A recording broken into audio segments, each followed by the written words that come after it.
71% of St. Clair High School students are sexually active. 70% have had sex without using a condom. 38% have been tested for STDs, and 34% said that they would be embarrassed to talk to their parents about STDs. STDs in teens are a growing issue. Each of us were assigned questions about STDs. We asked teens, teachers, parents, and couples.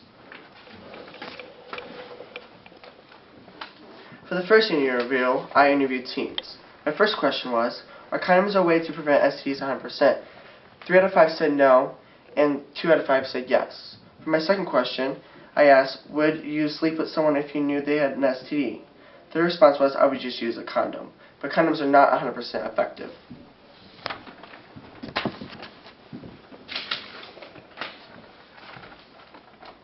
I interviewed couples. The first question was, would you feel comfortable asking your partner to get tested before having sex with them? The first couple, the guy said yes, and the girl said not really. The second couple, the guy said yes if I thought about it. I think it's a pretty big risk not to think about it. My additional comments were, you play, you pay, and I believe that STDs are mostly spread by trust. If you have sex with someone you trust, sometimes you're more comfortable not using a condom, which is obviously a cause of STDs.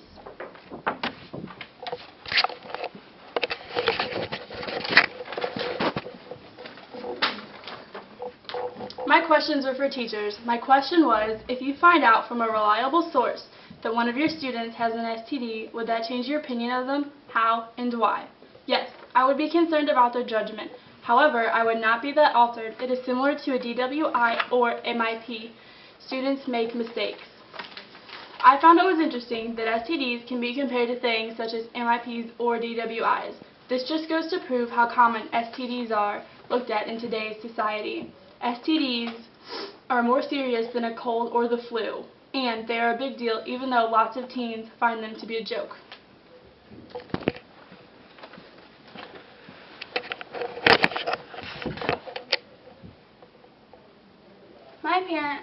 My question was to parents.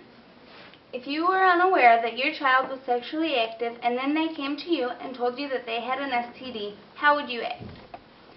I would be very shocked and angry because I believe that I have taught my children to be open with me about things like this.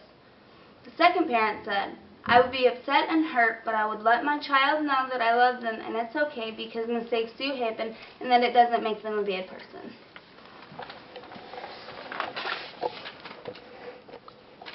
Obviously, STDs are becoming an increasing problem throughout many sexually active teens, and there are numerous ways to prevent them from spreading. Some STDs have obvious symptoms, however, others don't have any at all. The best way to find out which do and don't have symptoms is to educate yourself about sex. If you're going to be sexually active, be smart about safe sex. Don't be embarrassed to get tested and know the facts. To be tested, there are many family planning clinics around the St. Louis area which offer many services. To contact them about testing or general STD information, call 636-629-0030. That is the local one in St. Clair. And there is a hotline. The number is 1-800-642-8244. What our group found most surprising about the asking teens questions about STDs is how much of a joke they take them as. But this isn't something to be taken lightly. Thank you.